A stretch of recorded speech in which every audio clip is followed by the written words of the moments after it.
Hey everyone, today in this video, I'm going to show you how to change the vacuum bag or the dust bag on the Dreame L60 Pro Ultra. If you're interested in the L60, the link to it, along with links to our top robot vacuum, wet dry vacuum, and cordless vacuum cleaner picks, as well as our daily vacuum deals website, are in the video description. So, first things first, on our station itself, we have a cover that's removable. So we're just going to gently pull that away.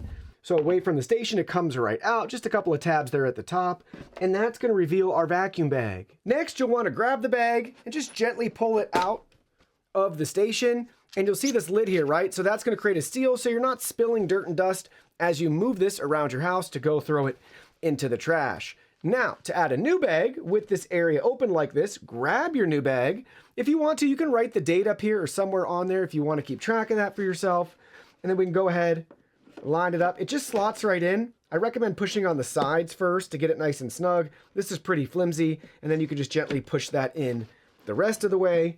That's how it should look. Then we can take our cover. It's only going to fit one way. This is the side for the cleaning solution. This side creates the seal for the vacuum bag. Start with the top with those 3 tabs, and then just gently press it in. Now we can go ahead, and you're all set and ready to go with a nice, clean, new vacuum bag.